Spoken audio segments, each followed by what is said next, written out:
So to this topic, let's get into it. Yeah.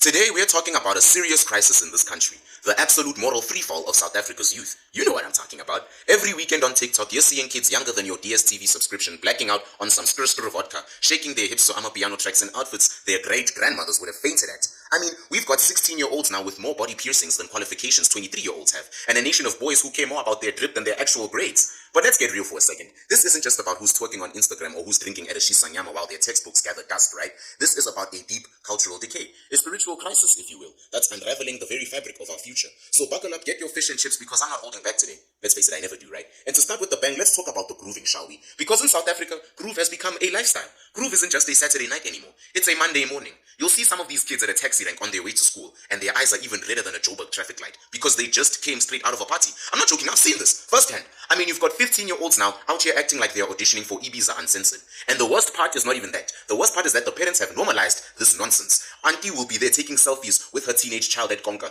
putting hashtag family goals there, while her child is there chugging savannas like it's tap water. And where are the fathers, by the way? Oh, that's right. Some of them are probably in the same groove, popping bottles they couldn't afford to impress 22-year-olds. And this obsession with groove hasn't started now, but it's created a generation that treats school like a side hustle. But how can we blame them when the country glorifies this lifestyle? You've got influencers and politicians promoting clubbing as if it's some career path. I swear, if groove had a university degree, half the youth in this country would have graduated cum laude. But let's face it, discipline is as extinct in South Africa as a proper service at home affairs. Because once upon a time, if I looked at... Okay. Oh, shit. Bro, this man spoke for 16 minutes. This video is so long. And he was on point throughout. It's as if he's reciting a poem, bro. Yo, bro's got more bars than Sun City, bro. This guy can be a rapper, bro. I'm telling you. So what do you think? Yeah, look, the moral decay in front of us is it's easy, bro. It's obvious to see. Yeah. Like, it's a bad thing. Mm-hmm. Yes, of course. I think the thing we need to focus on is how do we contain this and somehow like mitigate. Okay. Do you think it's a thing of mitigation or a thing of a U-turn? U-turn is hard, bro. U-turn is going to be like really difficult to pull off. Okay, even if it's not a U-turn, we just curve some path. Yeah, it's just like a young path so that we take a detour. Yeah. Like an off-ramp. Yeah, like an off-ramp, yeah. Yeah. I think an off-ramp is more likely because... Yeah, fine. It's too late to do anything about groove culture because it's too late. We in it, right? I mean, it's too late, bro. Maybe I can't even think of solutions. Like I was gonna be like, in an ideal world, moderation. Because I mean, it's acceptable. The thing is, at a specific age, at one point as a teenager, you're gonna have mischievousness. But the only problem is this mischievousness somehow overlaps into lifestyle and it now affects your future. That's crazy. When it becomes your lifestyle, then it's something else altogether. Like if it's a one-off thing that you do on the weekends, like you hang out with your friends and groove or whatever, like it's chill. But when it becomes commonplace, when it's a lifestyle, and especially when there's no boundaries, right? Like, and I'm talking restrictions in terms of geography. You guys can watch our old video, Clifton Beach, Kwamashu, etc. Age, because that's a bad thing now, bro. Like you got kids actually going to these places, and they won't even bother to like verify if they're legal. Or no, anything. They don't. As long as they're making money, that's it. Yeah. You know, so that's where the U-turn. This is where the off-ramp needs to happen. Actually, how do we make these things controlled, because we won't stop them. No, we can't. But can we control them?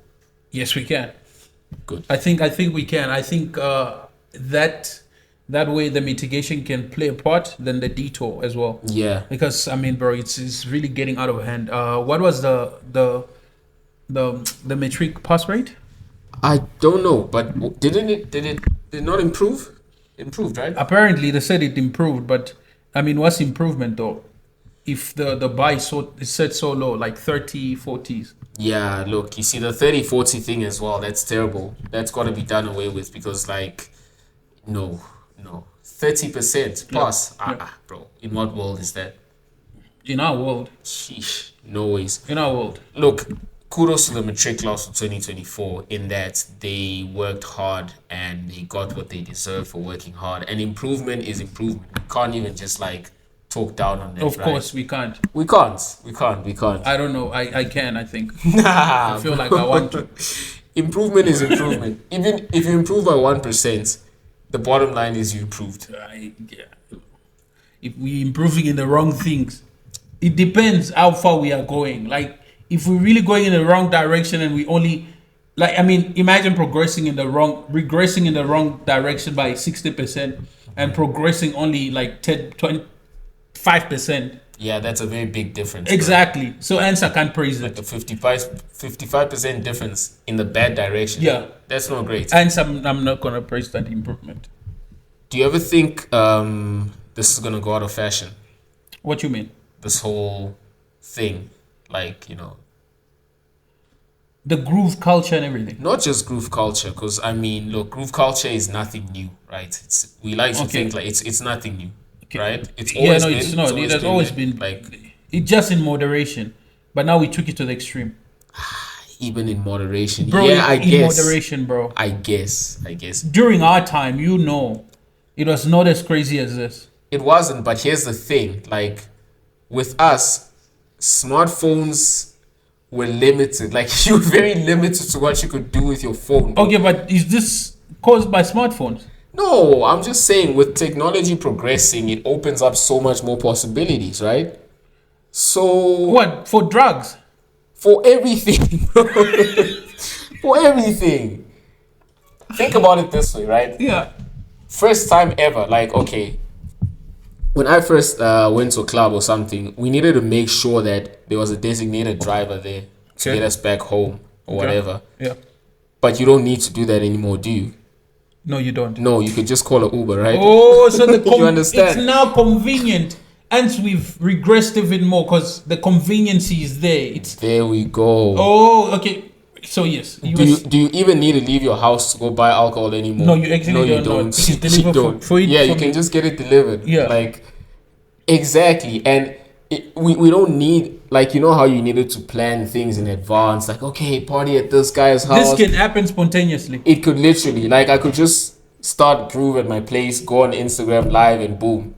Drop my location and a lot of people at my house. That's true. Wait, before you forget your point, you were saying, do you think this will it ever go out of fashion? Will we ever get to a point in society, especially because like young people are change makers, right? Yeah. They dictate the pace of, at least in our times, young people are change makers. Okay. Do you think there'll be a point where it's like, okay, we've done this. It's great. It still exists because it's never going anywhere, but it's not in fashion anymore. No. For as long as we continue glorifying, for as long as the generation before continues glorifying it, it's gonna continue. What do they say? If a generational curse is not served in one generation, guess what? It won't happen in the next generation. It won't be carried over until someone else along the line decides to pick it up. I see. Okay.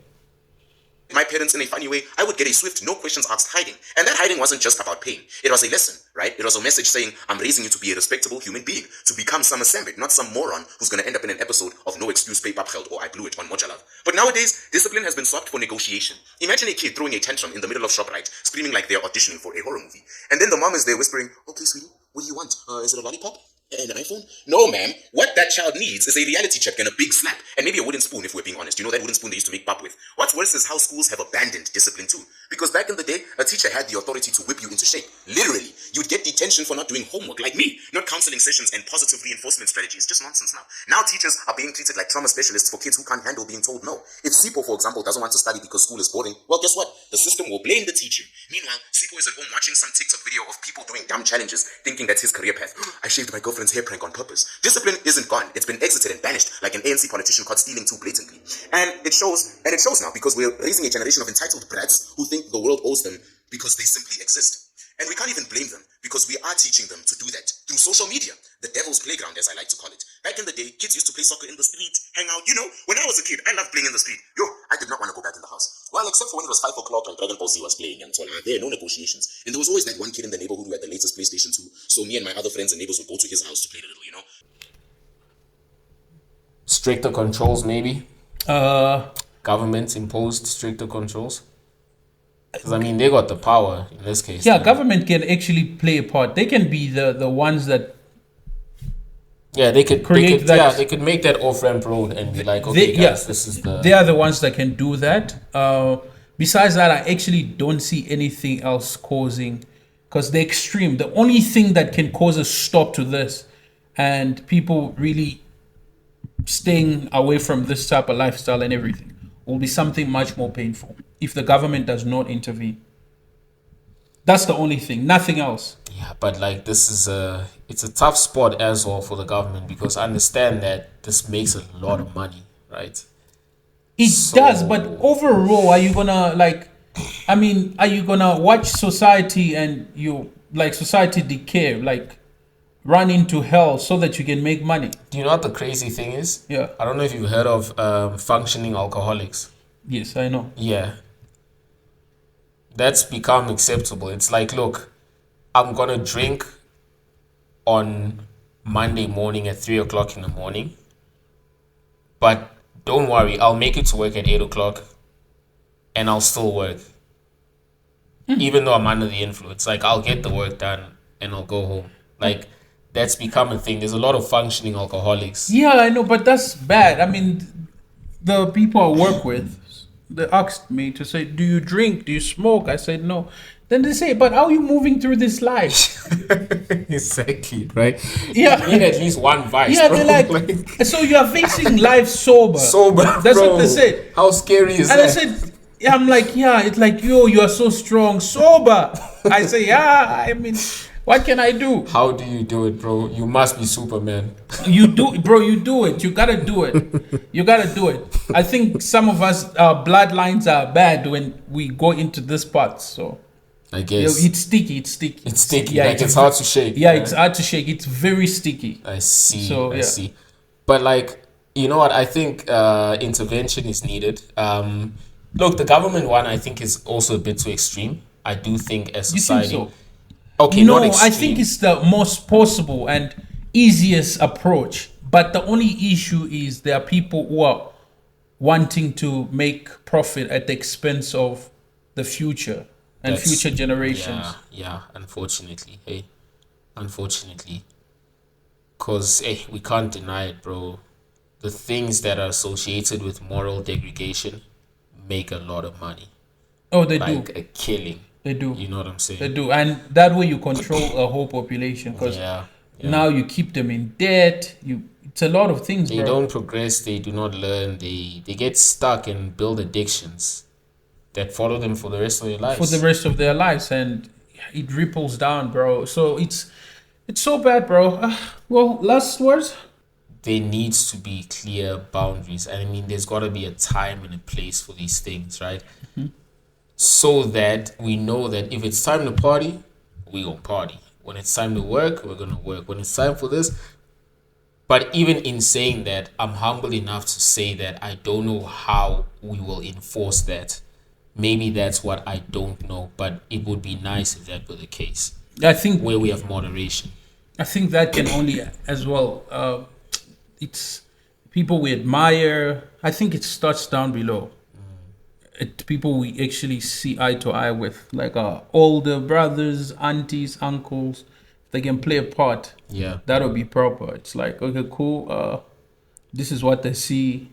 You know that it's just that. If I see my uncle is always drunk, not only that, I see other aunties. It's like overall, it's just the same thing. I mean, I'm somehow tempted to do the same. Yeah, you think it's okay. Yeah, there's nothing wrong in doing this. So I also just join in, and before you know it, it's a lifestyle. So and now your kids are gonna see it, and their kids, and nothing changes. Yeah, unless I decide to drop it and be like, nah. No, so it starts very much at an individual level. Yes. And your sphere of influence. Yeah. What you can do about that. Mm-hmm. Yeah, I guess that's it. So yeah, I guess it just starts there. So guys, please don't forget to leave your thoughts below. Don't forget to like and subscribe. Really appreciate you. And yes, we'll really appreciate it if you shared this video. And yeah, see you on the next one. It is. Ciao.